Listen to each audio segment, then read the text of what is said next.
membahas olahraga, lifestyle, gaya hidup, wisata,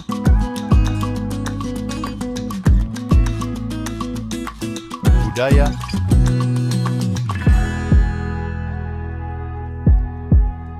politik dan hukum akan dibahas seru bersama host kece dari Odeng dan co-host tercantik Rida dalam program Pagi Seru Sultan TV. Assalamualaikum warahmatullahi wabarakatuh. Halo pemirsa setia Sultan TV dimanapun Anda berada. Selamat pagi pemirsa. Apa kabar hari ini di hari Rabu 11 Desember 2024? Wah, alhamdulillah ya, hari ini wilayah Serang ini cukup cerah, tidak hujan seperti hari-hari sebelumnya. Dan tentunya meskipun walaupun cerah ataupun hujan gitu ya, ini semoga pemirsa setia Sultan TV selalu diberikan kelancaran dalam menjalankan aktivitasnya hari ini. Senang rasanya pemirsa, kembali lagi bersama saya Raudloh Rida tentunya di program Pagi Seru di Sultan TV. Nah, ada banyak berita nih yang akan kita bahas secara seru dan no kaku-kaku. Salah satunya kita langsung buka saja nih ya untuk berita di pagi hari ini. Ini dari Baros, Kabupaten Serang. 3 siswa SD hanyut di sungai irigasi Baros dan ditemukan meninggal dunia. Nah, ini jadi pemirsa, tragedi memilukan terjadi di Baros, Kabupaten Serang, Banten, di mana 3 bocah SD yang hanyut di sungai irigasi akhirnya ditemukan oleh tim SAR dalam kondisi meninggal dunia. Mereka adalah Eka Julianti yang berumur 8 tahun, kemudian juga ada Mahesa yang berumur 11 tahun dan Muhammad Rifal yang berusia 11 tahun. Jadi ini pemirsa, kejadiannya bermula pada hari Senin ya, di 9 Desember pukul 10.30 waktu Indonesia Barat. Jadi awal mulanya ketiga korban ini terpeleset saat melintas di jembatan yang terendam di air belakang SMPN 1 Baros. Mereka terjatuh ke sungai irigasi dan terbawa arus hingga tenggelam.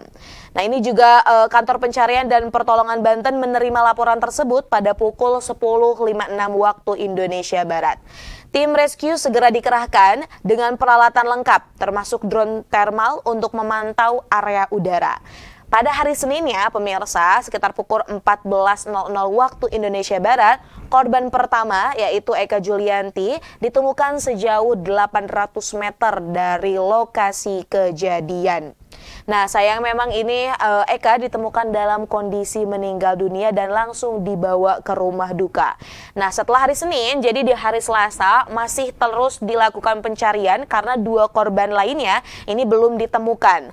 Kemudian pada Selasa pagi, tim SAR akhirnya juga berhasil menemukan korban kedua yaitu Mahesa pada pukul 7.45 waktu Indonesia Barat sekitar 1,9 km dari lokasi kejadian. Nah, sama seperti Eka, memang ini sayangnya Mahesa juga ditemukan dalam kondisi meninggal dunia. Tak lama berselang di pukul 8.16 waktu Indonesia Barat, ini korban terakhir yaitu Muhammad Rifal ditemukan sejauh 3,9 km dari tempat kejadian. Ketiga korban saat ini sudah dimakamkan dan ketika ditemukan langsung diberangkatkan ke rumah duka. Nah, ini juga seluruh unsur yang terlibat termasuk tim SAR, TNI, Polri, BPBD dan potensi SAR lainnya akhirnya juga sudah menutup case ini dan dikembalikan ke satuan masing-masing. Nah, pemirsa, ini kan karena ngomongin musim hujan gitu ya. Kita tahu bahwa dengan curah hujan yang cukup tinggi, kemudian juga dalam durasi yang cukup lama juga, ini tidak heran ya kalau beberapa aliran sungai dan juga ada kali, kemudian juga genangan-genangan air yang memang cukup besar, ini akhirnya meluap sehingga menyebabkan airnya menaik seperti itu, dan sungai salah satunya arusnya deras. Jadi ini adalah salah satu kewaspadaan juga nih untuk kita berhati-hati. Ya, kita tidak tahu ya bahwa kan seperti contohnya yang terjadi di Baros ini, melewati jembatan yang memang ini tidak disangka-sangka mungkin arusnya akan sebesar itu. Nah, ini juga menjadi perhatian untuk kita semua, untuk orang tua, untuk siapapun itulah ya. Di musim penghujan saat ini kita amat sangat perlu bukan hanya menjaga kesehatan, tapi juga menjaga keselamatan. Terlebih lagi biasanya kita tahu bahwa di Indonesia di penghujung tahun ya, ini kan di libur tahun baru, kemudian juga di libur Natal atau Nataru ya pemirsa, ini curah hujan kan kalau di Indonesia sangat tinggi sekali. Berbeda mungkin dengan wilayah ataupun negara-negara lainnya yang memang salju gitu. Kalau di Indonesia sendiri nih kan memang musim penghujan. Jadi gitu kan ya, ini banyak sekali kadang kita juga mengantisipasi bencana alam lainnya yang mungkin terjadi. Nah, jadi mungkin untuk orang tua juga, karena kalau misal aku sendiri ya suka lihat gitu kan, kadang di jalan ada anak-anak yang bermain hujan-hujanan. Gak apa-apa sebenarnya kalau itu asik-asikan aja, tapi tetap dipantau oleh orang tuanya, karena kita kan tidak pernah tahu ya bahwa kalau hujan itu apalagi kalau misal di pinggir jalan hujan-hujanan, nah itu berbahaya sekali. Khawatirnya ada kendaraan yang lewat dan menyebabkan laka lantas seperti itu. Dan kalau semisal memang bermain di sungai, nah ini juga dihindari kalau bisa, karena tadi kita tidak tahu bahwa mungkin saja di sungai tersebut tiba-tiba ada arus yang sangat besar sehingga juga menyebabkan orang-orang yang berada ataupun sedang beraktivitas di sisi sungai tersebut akhirnya hanyut seperti itu. Kita doakan pemirsa semoga memang ketiga korban ya ini diberikan tempat terbaik di sisi Tuhan Yang Maha Esa, serta keluarga yang ditinggalkan diberikan ketabahan. Nah, selanjutnya pemirsa, ini masih berbicara soal musim hujan. Ada banyak sekali pemirsa upaya yang memang dilakukan oleh pemerintah untuk ya meminimalisasi mungkin ini bencana-bencana alam yang terjadi akibat cuaca ekstrim. Ya, salah satunya adalah hujan dan kemudian juga angin yang beberapa hari ini juga sering kita rasakan. Nah, Menteri Koordinator Pembangunan Manusia dan Kebudayaan atau Menko PMK Pratikno ini mengatakan bahwa pemerintah melakukan operasi modifikasi cuaca untuk meminimalisasi curah hujan tinggi selama liburan Natal 2024 dan Tahun Baru 2025 di wilayah Jabodetabek. Nah, operasi ini pemirsa dilakukan untuk mengantisipasi bencana banjir selama Nataru berlangsung. Jadi ya ini juga disampaikan oleh Menteri PMK Pratikno bahwa pemerintah juga akan mengoptimalkan manfaat dan memperbaiki infrastruktur bencana. Selain itu ya, pemerintah juga akan mengoptimalkan petugas teknis di lapangan. Nah, pemerintah juga akan membentuk posko koordinasi antara kementerian dan lembaga. Posko itu nantinya akan ada petugas pemerintah daerah hingga Badan Nasional Penanggulangan Bencana atau BNPB.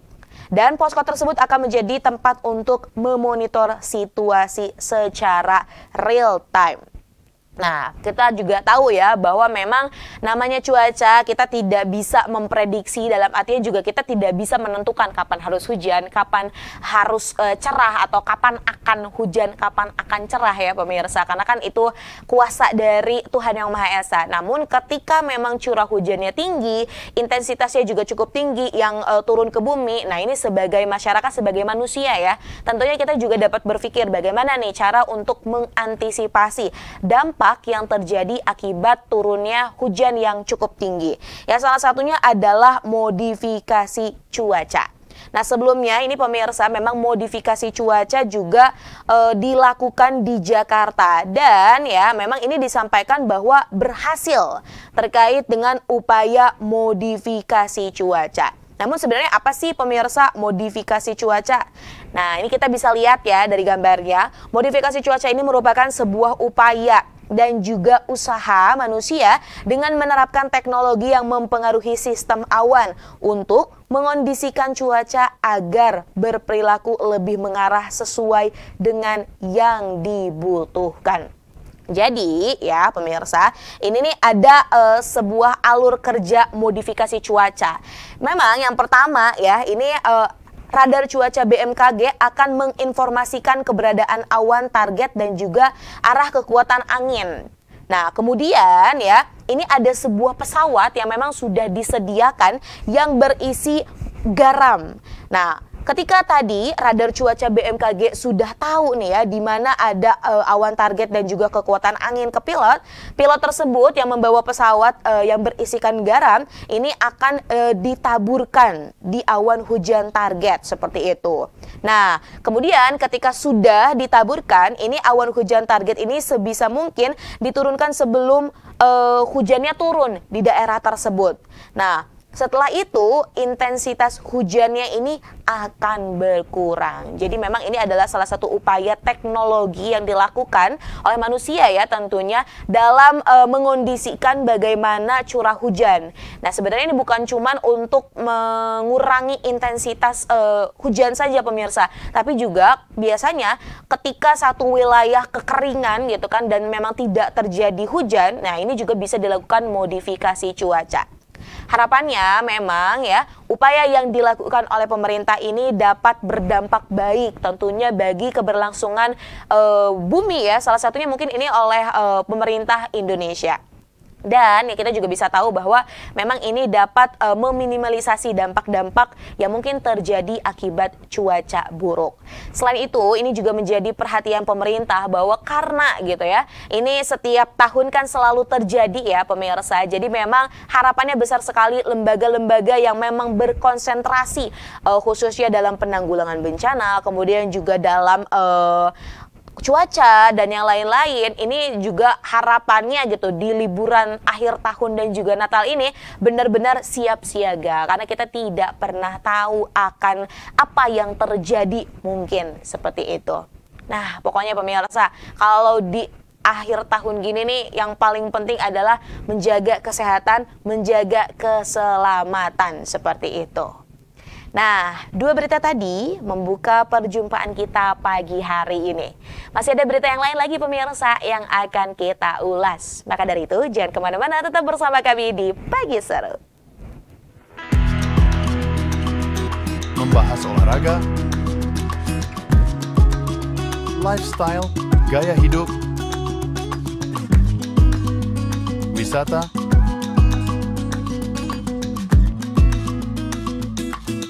budaya,